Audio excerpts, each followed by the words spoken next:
Good morning, all of you, and welcome to Boston. I want to thank you for coming to the Clinical Congress, particularly our new initiates, those who may have traveled long distances, and those who are joining us virtually. We are glad to have all of you here. I also want to thank all of you for the work that you've done over this past year to care for our patients. We make sacrifices to provide the best care for our patients, and I deeply appreciate your work, as does the American College of Surgeons. So coming together here at Clinical Congress is especially significant because we represent the house of surgery. The American College of Surgeons is the largest organization of surgeons in the world, and we represent surgeons at every career stage, in every surgical discipline, and on nearly every continent. We serve our patients, we support healthcare systems, we educate policymakers and the public to advance our goal reflected in our 110-year-old motto, to heal all with skill and trust. We know as surgeons that obtaining the best outcomes for our patients and our teams depends on our rigor and discipline. The same is true for the ACS as an organization. A priority this past year has been to enhance the rigor and discipline in the operations of this enterprise as we provide services to members, quality programs to healthcare organizations, and better outcomes for our patients. If you attended Convocation last night, you know that we initiated 1,674 fellows from 74 countries worldwide.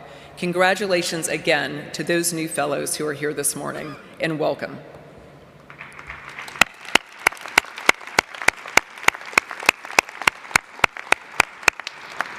We now have nearly 90,000 members worldwide, a record-breaking number. We have experienced growth in almost every member category this year, and a major part of that change is amongst residents. We are partway through a pilot that grants all U.S.-based surgical residents of every discipline free ACS membership, with the aim of providing them with access to the resources, education, scholarships, grants, and camaraderie that will result in their lifetime commitment to and engagement with the American College of Surgeons. In the past year, we've seen an increase of some 3,000 new resident members, from nearly 11,000 last year to nearly 14,000 today. And we are proud to have them with us, and our Board of Regents has voted to extend that pilot for another 2 years. They are indeed the future of our profession. We welcome 2 new ACS chapters this year in Kenya and Ethiopia, bringing our total number of chapters to 121. Because we are the house of surgery for all surgeons, we have thoughtfully composed our leadership to include all the surgical disciplines and practice types represented in our membership, and to include surgeons from around the world in leadership roles. We have multiple leadership groups through which members can be represented and have their voices heard. You can see here arrayed on the screen. All of our leaders work to advance initiatives and develop resources on behalf of the members they represent. This, as Dr. Ford said last night, is an example of inclusive excellence. Each of you is represented by at least one regent, at least one advisory council, at least one governor, and most of you are represented by a chapter president. You have a voice. We offer many educational offerings. I could quite literally speak to you all morning about all of the offerings we have from an educational standpoint.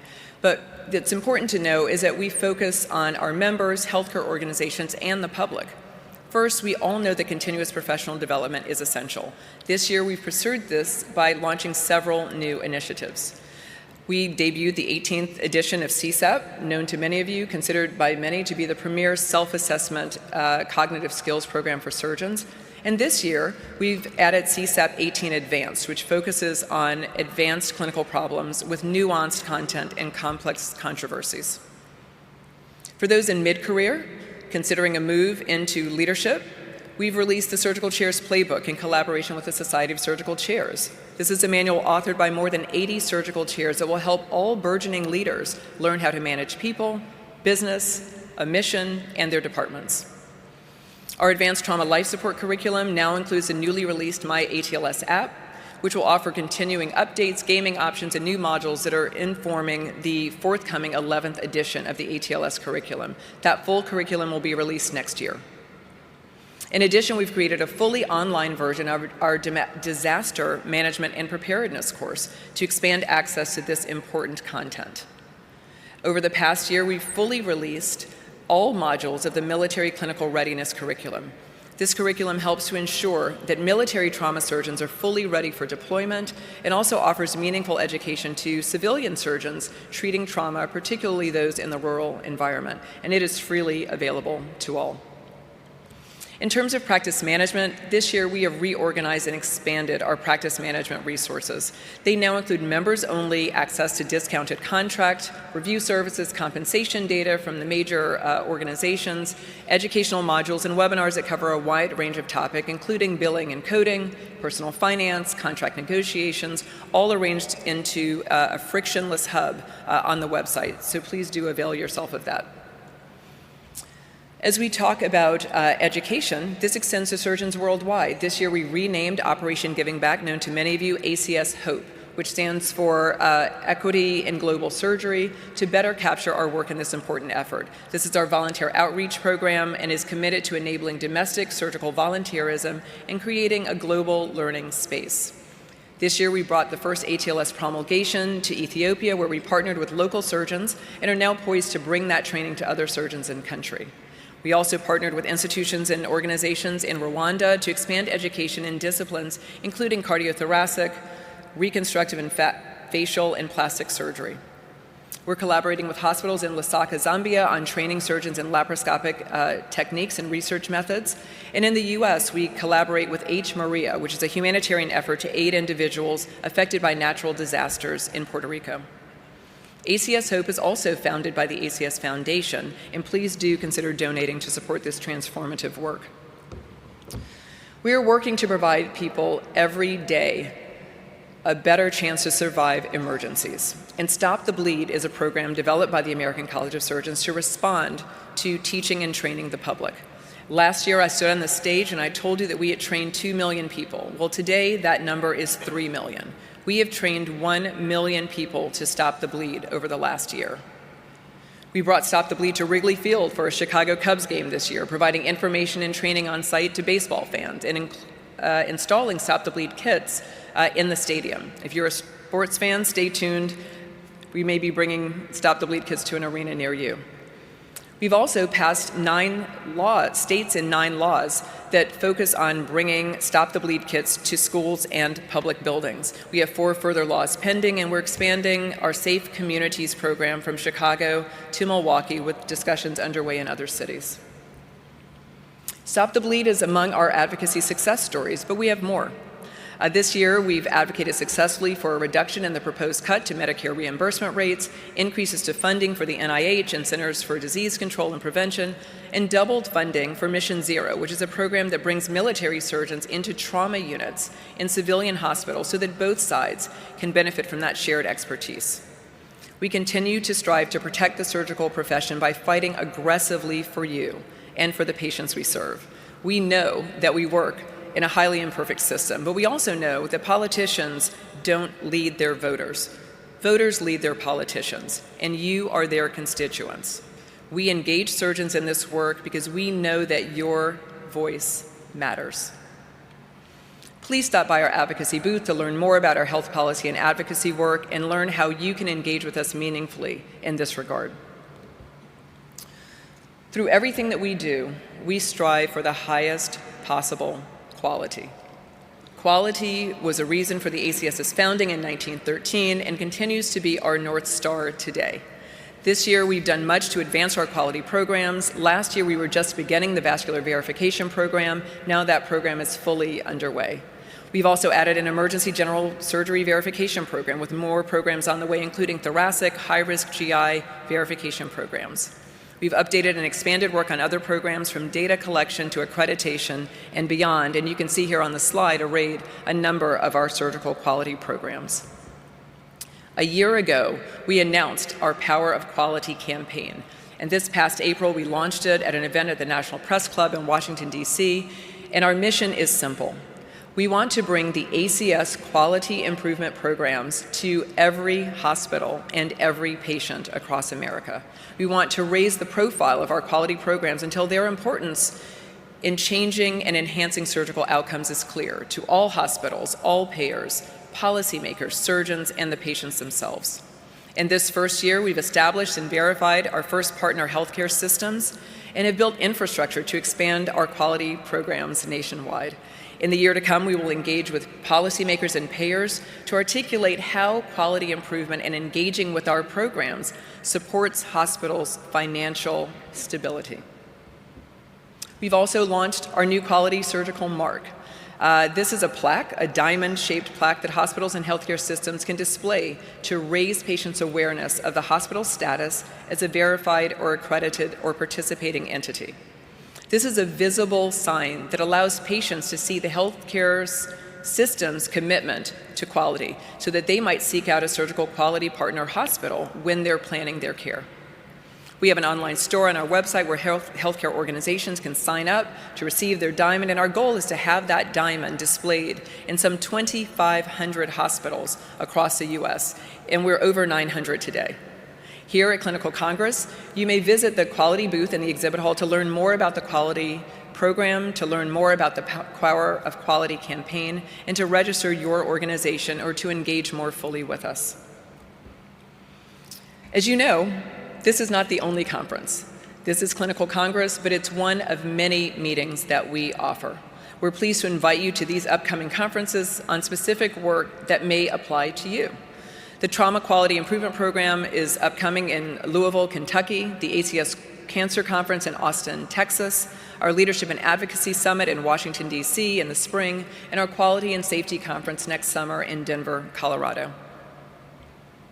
And of course, we want you to come back to Clinical Congress next year. In 2024, excitingly, we are shifting the days of the conference back a day, from Sunday through Wednesday to a Saturday through Tuesday footprint, to ensure that surgeons who attend require fewer days away from their clinical duties. Please make a note. If you are being initiated as a fellow or you're coming to see your colleague or junior partner initiated, convocation ceremony next year will be on Saturday night. This is a change, and I know that. I know that many of us are used to it being the way that it has always been. But this change is in direct response to many of you sharing with us that you would benefit from a meeting that is anchored on a weekend, that facilitates your ability to continue with patient care with minimal disruption and also participate meaningfully in this meeting. This is enthusiastically supported by your leadership, and I look forward to seeing you next year in San Francisco. Please mark your calendars for October 19th to 22, 2024. As I mentioned earlier, we have launched a new member experience on our website. You can now log on and have a more personalized experience with our surgeon dashboard, with access to your most frequently visited web pages. You can register for conferences, pay your dues, and much more. This is also the place where you can update your profile so we can further refine and curate the content that we provide to you. When you engage with us, we want it to be a seamless, frictionless, and personalized experience. As I mentioned earlier, rigor and discipline are essential to the work of the surgeons, all of us, and the enterprise of the ACS. This year, we have been enhancing the business processes necessary for an organization of our size and structure. We have begun a careful assessment, an operational assessment that adds a layer of analysis to all new program product development and all existing programs, products, and services. We must build a strategic focus into everything that we do and make thoughtful decisions, thus ensuring the college's success, stability, and positive impact. Ever since Ernest Codman proposed our first quality program in 1918, our work has been focused on bringing excellence to surgery. Nothing has changed. Indeed, inclusive excellence is the only pathway to true excellence. That continues to be what the American College of Surgeons stands for. As I close, I do so with a profound sense of appreciation. I've had the privilege this year of working closely with Drs. Eberlein, Atala, and members of the Board of Regents. Drs. Ellison, Fallett, Rizzo, Cools, Hughes, Ford, Wren, and Nakayama in their roles as officers and officers-elect. Drs. Goldberg, Cow, Henry, and all of the members of the Board of Governors, thank you for your leadership. Many of the past presidents and past leaders of this organization have generously made themselves available for advice and counsel, and I thank you. Finally, and most significantly, I have to thank the extraordinary staff of the ACS, without whom none of this would be possible. As we partner with all of you, our surgeon members, those of you who contribute mightily to this organization, our staff, our 500-strong ACS staff, loves working with you, and because of them, I'm able to stand here before you and recount just a small fraction of the work we've accomplished this year. Thank you, staff of the ACS.